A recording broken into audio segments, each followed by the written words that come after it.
Di sebuah senja yang kelam, Yerusalem terdiam, Bapak Ibu. Seorang perempuan berdiri jauh dari salib.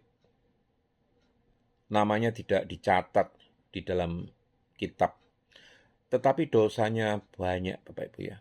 Luka masa lalu, rahasia yang memalukan, dan ketakutan hari esok. Ia memandang Yesus dari kejauhan. Angin berhembus membawa debu dan bau darah, Bapak Ibu. Ia berbisik, "Jika engkau tahu masa laluku, engkau tidak akan memandangku." Tetapi dari salib, seolah-olah ada suara, "Aku sudah menanggungnya." Matahari mulai gelap. Bumi berguncang, batu-batu terbelah. Perempuan itu teringat dosanya hari ini. Kebencian, iri hati, perkataan tajam, air mata jatuh. Bagaimana dengan dosaku sekarang ini, Tuhan? Dari kayu salib itu terdengar gemah. Darahku mengalir melampaui hari ini. Lalu ia gemetar memikirkan masa depannya, Bapak Ibu. Kegagalannya kelak, jatuh bangunnya, bahkan dosa yang belum ia lakukan.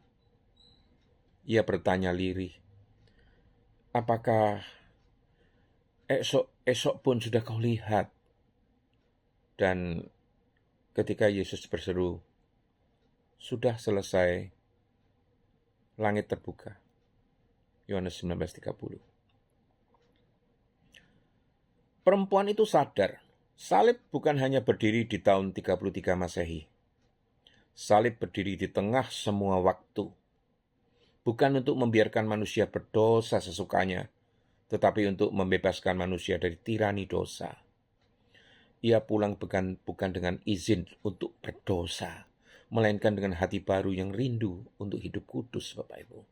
Dan sejak hari itu ia tahu, ia tidak lagi berjalan sendirian. Di depan, di belakang, dan di sampingnya berdiri bayang-bayang salib, Bapak Ibu.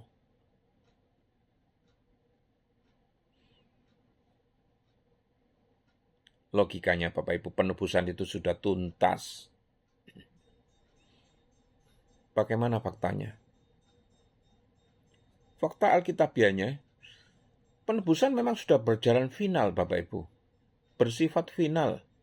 Kitab suci sudah menegaskan, oleh satu korban saja, ia telah menyempurnakan untuk selama-lamanya mereka yang dikuduskan.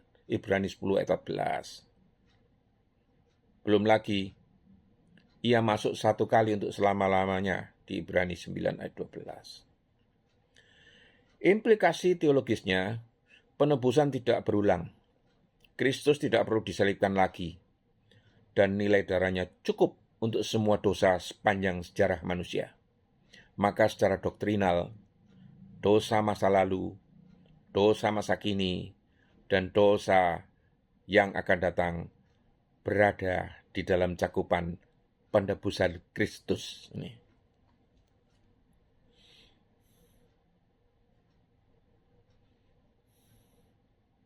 Waktu Allah jelas berbeda dengan waktu manusia, Bapak Ibu. Manusia hidup linear, masa lalu, masa kini, masa depan. Allah hidup di atas waktu, eternal. Bagi Allah, seluruh sejarah manusia tampak sekaligus. Karena itu ketika Kristus mati, ia tidak hanya melihat dosamu kemarin, tetapi seluruh kehidupanmu dari lahir sampai mati. Penelusurannya, penebusannya itu bersifat omnitemporal, menjangkau seluruh waktu, Bapak Ibu. Dan ingat, penebusan itu bukan suatu lisensi atau izin untuk berdosa, Bapak Ibu. Paulus mengantisipasi salah paham ini ya. Apakah kita akan bertekun di dalam dosa supaya kasih karunia bertambah-tambah?